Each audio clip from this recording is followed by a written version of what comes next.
Hey, Monarch Nation. It's Mike and Aaron. We're back in the Lions Den with Coach McVea. How you doing, Tennant? Doing very well, guys. Fantastic. How about you? Pretty great. Since we last talked, a lot of soccer's been going on. Um, let's start first with the rivalry game against William and Mary. Yeah. Obviously, it was good, coming back home after the Radford game. And, uh, William and Mary's always a really difficult task. We've been pretty successful the last few years. I know that's irked Chris a lot up there. We maybe haven't played the best and still been on the right end of results. I think this is the first year in a little while where, we came out, we were able to really express ourselves properly. And 2-0 on the day was a true reflection of the game. So really good performance, and it was another step in the right direction after the Radford win. The guys were feeling good about themselves and really good to keep a clean sheet and to score 2 goals. And then on Sunday, we had George Mason come to town. They're a good squad. They're receiving votes. I think they got 5 votes right now. And Yep. you guys played 1-0 win. Talk about that a little bit. Yeah, another coaching staff that we know pretty well. Richie Costanza's done a fantastic job over the last couple of years at turning that program around. Has brought in some really good players. They started off the season very, very hot. Hadn't lost a game, and we knew it was going to be difficult. They play a really possession-based style of football. We knew we were going to have to be patient. We were going to have to thwart them. And we did that in the first half. But in the second half, I asked the guys to come out with a little bit more bravery and commitment to how we were supposed to be doing things, and they did that. And we were the better team for that 45 minutes. So tale of two halves. Really happy that we were able to get the goal in the second half, and it was stuff straight off the training ground. So really pleased with the result, and I think we deserved. Excuse me. And I think we deserve to win.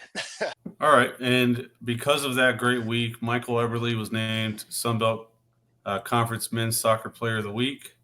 Talk to us about Michael's growth as a player since he's arrived on campus. Yeah, Mikey, was somebody that we recruited very heavily. He was a VDA guy, played for my buddy Matt Lacey up there at VDA. Had been in and around the DC United systems growing up. So, a player of high caliber coming out of high school. Mikey's a really enthusiastic football player. He works very, very hard. I think he started the season, and he would be very, very, he would agree with me here. He didn't start the season off well. He had a good summer up at DC, played pretty well. And this was a year for him to really take a step forward. Didn't start the season off the way that we knew that he could. Had to have a little conversation, midweek before going into the William and Mary game and sort of redirect, his mentality a little bit, which he was very receptive to.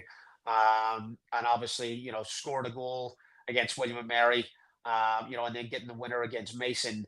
It was back to business for him, and that's what he's capable of. Mikey's somebody that I'm extremely fond of. He's a great kid, good family. His brother John actually played for us in the summertime at Lionsbridge. He played at William and Mary, so a family that I have a lot of respect for. And Mikey's a kid that has a very bright future, and we're just really working hard right now to get the best out of him. The other thing about Mikey, just real quick, is this was the first time that we have had a Sunbelt Offensive Player of the Week. And Mikey deserved that, but I think it shows the trend and on where we're going, and hopefully we can continue to put guys in the spot like that over the rest of the season. Yeah, that's awesome, Coach. So obviously Saturday, West Virginia, very good squad. It was a busy day for everybody. I was excited that I was able to get over there for the second half of that game. Biggest crowd that you've had in like a decade over there. It was rocking. Talk to us about Saturday. Yeah, first and foremost, the community really came out to support. It was all packed apart night. Having that many people, I think we probably undersold what the attendance was a little bit. But to see our stands packed like that again for the first time in a while was fantastic. And for the neutral, a great game of football. Both sides. West Virginia are an extremely good side. They've started off the season very, very well. We knew we were going to have to be at our best, to get a result. Um, First half, we were fantastic. We took the game to them. We thwarted them, pressed well at times. But really, we were able to sort of control it a little bit. We outshot them. Should have got, a little something more from the first half. We didn't. You go in at halftime 0-0, feeling really good about themselves. I think they were, reeling a little bit, weren't expecting for us to come out the way that we did. And then we asked the guys at halftime, look, come out, execute on what we've just done in the first half. Can you raise it a little bit? Hopefully we can get something from this game. We didn't do that. And I think the biggest disappointment for us was that we didn't play to our potential in the second half. And at the end of the day, against good teams who, do good things, you have to take your chances when they come. We had those in the first half. They came out in the second half and rattled us a little bit. We conceded a very poor goal that was our own doing. But then felt like we came back into the game at the end, whether we should have had a penalty or not. I think they should have had a man sent off in the first minute of the game. Some of those decisions really impacted the outcome. So I was frustrated there. But at the end of the day, I don't feel like, and we talked about this to the group, I don't feel like we did enough over the 90-minute spell to deserve to win the game. Could we have got a point out of it? Yeah, it's just one of those things. That's football for you sometimes. But we can take a lot of positives from it, not just from a football standpoint, but where we're trying to go with this program. At the end of the day, when we're filling the stadium, fans are enjoying themselves and they're watching a good game of football. There's something to be said about that. So hopefully we can continue that trend with our home games moving forward the rest of the year. And hopefully we can turn these performances into results as we move forward. So, Tennant, you talked briefly about whether you should have gotten a man sent off early for West Virginia. What is the process after the game for you communicating with the officials in the league about instances like that? Well, there's, we can give feedback. Really in football, there's a lot, and I'm trying to be so good about this these days. Like, at the end of the day, the officials have a really difficult job. They do. They're giving up their time, to come out. These guys get paid, but at the end of the day, they're humans. Mistakes get made. We knew the crew this weekend, which was even more frustrating. And it's a big game, a really big game. Difficult decisions have to be made. It wasn't on this occasion. On a different day, do you get that? And it changes the game for you, maybe. But there's not really too much you can do. After the 90 minutes, you can complain, you can, put stuff into the league coordinator, but really, there's nothing we can do to change the outcome. So you just kind of have to get on with it. And again, the message to the guys was take that out of it. At the end of the day, we have to control what we control, and if we do that, then you're in the best position to win games. And even though we don't like it, it's just part of the game. So Well, as a that league coordinator part is what I was trying to ask about. Like, what does that process look like so the officials can get better and learn from kind of these missed opportunities? Yeah, we use a system called Spot File, and you can go in and you can give feedback on the crew for that. Again, whether that's taken into account a lot is up for it is what it is. It's the way that they work. So we give the feedback when we feel that we need to. But whether it's right or wrong or what the process is, really you just kind of have to get on with it. And I think that the more that we put emphasis on that side of things, the less we're giving the guys an out, we're giving the players an out. Let the officials do their job. You're hoping that they get it right on the day, and just control what you can control. But that spot file system is what we use. So as a soccer watching novice who tries to get a little bit smarter each and every time I'm out there, I've got a question with regards to in the second half, I think it was number 37 of their team was up in front of our keeper, and he was just going back and forth in front of him. And it seemed like they both were getting frustrated, like that each of them thought that they were doing something wrong. What's the deal? Is there a rule that you've got to give the keeper a certain amount of room, or what was going on there? No, so really what you're trying to do is create a screen in front of the goalkeeper to try and keep him on his line. Keepers do have a good bit of protection, but these days trying to create separation in the box is extremely important, especially in those set play situations.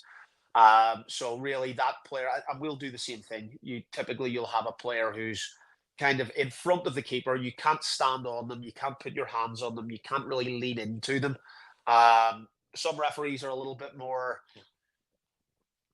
harsh with it, or will keep it a little bit tighter. But at the end of the day, what you're trying to do is create an opportunity for the keeper to not get off his line to come and claim the ball, so that your players can get there first. So a bit of a part of the game, and some teams do it better than others, and that's what they were trying to do. All right. So you're talking about not focusing on that sort of stuff, focusing on what the team did right, growing from there. Because obviously they had a very good performance that they just couldn't against a very, very good team. So how do we grow from this point and move forward? We've talked consistency. So that the first half performance where we defensively we play on the front foot and we deny them the opportunity to do what they want to do, and then in turn put our stamp on the game, try to control possession of the ball, don't give the ball away needlessly in transition, and create opportunities for ourselves. We did that in the first half. I've said it multiple times this season. We still haven't done that for 90 minutes, and that's what good teams do. So that's going to be our focus moving forward. At the end of the day, if you can do that consistently, then these teams that are doing extremely well, West Virginia have built, over the last couple of years. It didn't happen overnight for them. Same with Marshall. Kentucky. These guys have been good over multiple years, and then you get to the point where even when you're not playing at your best, you still have this mentality that you're not going to lose. That's what we're working towards. But right now, what we have to focus on is our performance where it needs to be, and can we do that consistently in order to get results, to build that level of assuredness and that knowledge that we have what it takes in order to win games. All right, Tennant. So the next big contest Sunday at Marshall. Obviously, another really good team. They're ranked up there right next to West Virginia. Talk about what you guys are doing this week to prepare to go up there to Huntington and hopefully get a victory. Well, we worked really hard the last 2 days. Coming off West Virginia, we knew that we had to put in a few good days of work, and the guys have been fantastic on that front. We've had 2 really good training sessions.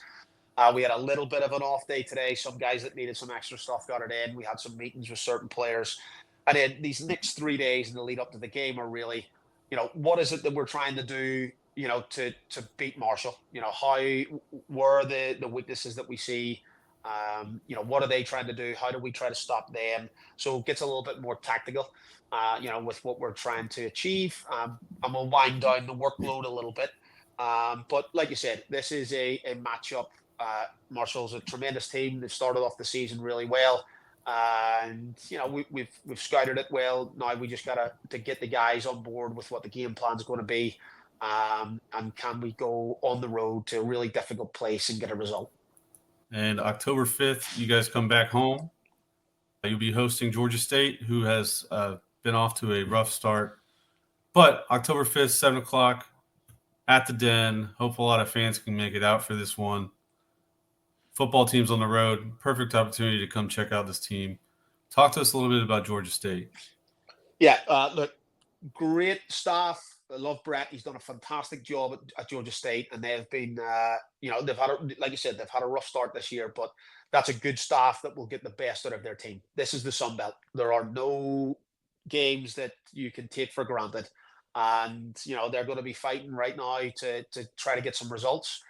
They're going to be really well organized, and we're going to have to be at the top of our game to get a result. Coming back home again is going to be fantastic. Like you said, the crowd really helped us the other night. If we can pack this park again and we can get behind the guys, I feel like we can kick on and go and get the 3 points that we need. But we're not going to concentrate too much on that one until we get through the Marshall game. But obviously, coming home is going to be exciting again, and we're going to have to be at our best to beat a good Georgia State side. And then I'm sure you probably haven't even looked at them yet because it's even further out than Georgia State, but you've got Kentucky on October 11th. I think that game will probably happen before we talk next. Is there anything that Monarch fans should know about Kentucky or take a look at before you guys get to them? Yeah, look, we're talking about SEC teams now. And that's the beauty of the Sun Belt League. We obviously have some heavy hitters, when it comes to resources in the league, and Kentucky are one of those guys. Another fantastic coaching staff who've done a great job, building that program into a powerhouse. Uh, they're a good team. They're always a good team. They're hard to beat. They work extremely hard. Um, and it's another difficult place to play. A great place to play. Fantastic stadium, great surface. So it's a good trip. We'll get out into horse country, and hopefully we can take the game to Kentucky, and go and fight really hard to get something on the road. But we always like that trip. It's great to get out there and play in front of the Wildcat fans. All right, so coming off a loss against a very good team, locker room vibes are really important. Making sure everyone's getting along, has the right energy in practice, coming in focused. How hard is it as a coach balancing all these different characters and personalities going through a season when you're going to have these ups and downs? Well, that's a part of the job that I really enjoy. You try to build rapport with each of your players individually, to make sure that they know that you care about them, that you're going to put the time and effort into them, no matter whether they're starting, they're a sub, they're coming off the bench for you, or they're not in the squad at the weekend at all. That's what management is. So, today I had meetings with the majority of the team. We chatted about stuff from an individual perspective, from a team perspective, how they're feeling. How can I motivate them moving forward? Is there anything we can be doing for them to help them be the best version of themselves? So, it's a part of the job that I really enjoy, and I feel like that really then helps set the tone in the locker room, because then you have to get down to the management of groups, the management of the team, and it's exciting because you get thrown a different challenge every day, every week, depending on results, depending on what's going on, in their day-to-day lives. You get thrown things that you have to deal with, and I think myself and the staff enjoy that part of the job, and it's something that I feel like if you get it right, can really be impactful on the result side of things. And I grew up playing a computer game called Football Manager, which basically it's not FIFA. All these kids play FIFA where you manage or you actually control the players. Football Manager was a game where you were the manager of the team. So you didn't play any soccer. You were just picking the team, and I grew up playing that. You interacted in a different way, and you wanted to see what the result was, and now I'm doing that in real life, and it's a part of the job that I really enjoy. That's awesome, Coach. So over the last couple weeks, we started getting questions of people saying, "Hey, can we ask questions of Coach?" And we say, "Absolutely, we do that on other shows." So we're just going to throw up the phone number on there for anybody who happens to be watching this right now. But we've got a question from one of our listeners right now that I'm going to play for you and let you answer. Super. It comes from Brian Sherwood. Hello, my question is for Coach Tennant. Over the last several years, travel ball seems to be focusing on building out of the back offensively and employing pressure, cover, balance, and a high press on defense. I'm curious if these philosophies translate to ODU, and specifically, does ODU prefer a more direct attack approach? Thanks for your time. Best of luck. Great question. Football, soccer has changed, from a philosophical standpoint. And every country is different. Across the world, you used to have old English style play. It was very direct. The Dutch that, it was more of a, Johan Cruyff teams that, wanted to control possession a little bit more, and the Germans who sort of mixed that up a little bit, and the Spanish then who brought along what we call tiki taka, style of play, which is a more possession based style. So everyone in football has influences from all sorts of different cultures, countries, and I think the trend, especially at the professional level, has been that a more possession-based style is preferable to teams who have been successful in the last few years. Not to say that any style is right or wrong. Everyone has their own philosophies, but I do agree that the trend, especially in youth football, has been how do we create an environment where a possession-based style is more prevalent towards the players rather than we're playing to win. Whether that's right or wrong, I don't like to comment. I do feel like it creates an environment where players become more comfortable with football, and that is something that is needed to play at the highest levels. Um, so yeah, I do feel like that has influenced me because the players that we are recruiting, that we're trying to bring in here to play the way that we want to play, have to be comfortable on the ball.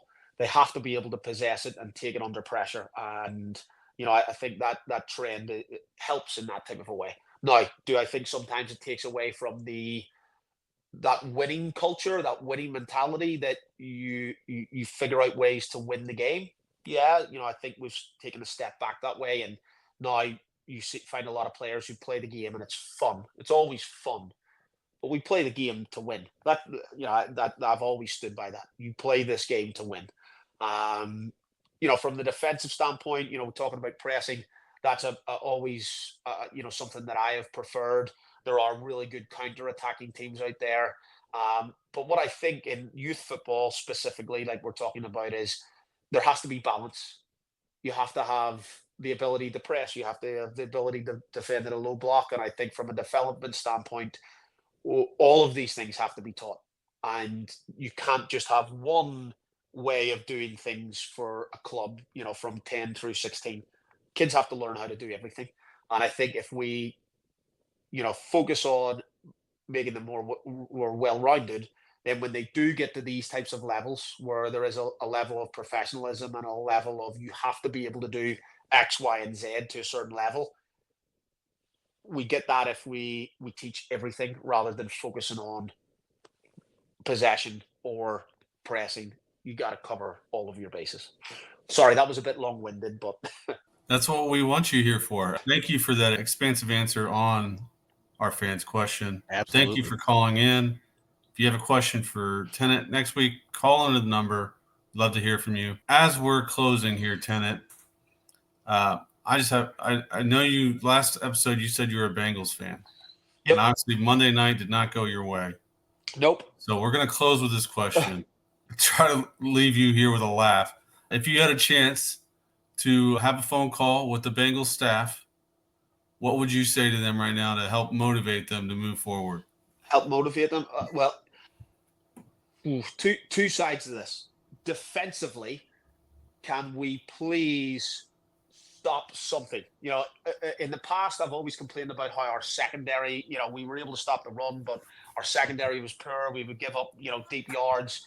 Now it looks like we can't do either, which is extremely frustrating with the amount of points that we're conceding right now.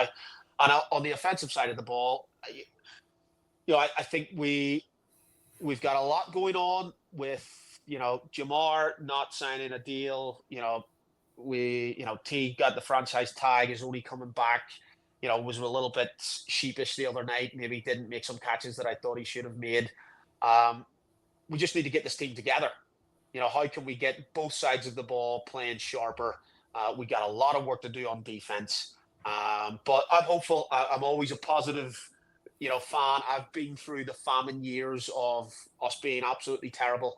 And I've also been to AFC championships and Super Bowls. So I know how fickle this game can be. I'm hoping that Joe and his really, really poor haircut decision can turn it around. But most importantly, can we get our defense toughening up a little bit and stopping teams tearing us apart? I love it. Yeah. I'm a Raider fan, so my issues are all on the opposite end of the ball. I enjoyed that game though. I haven't been able to enjoy many in the last 25, 30 years. I got to give a shout out there to I was sitting on Sunday with my buddy Nicholas Strino, who's a former baseball player here at Old Dominion.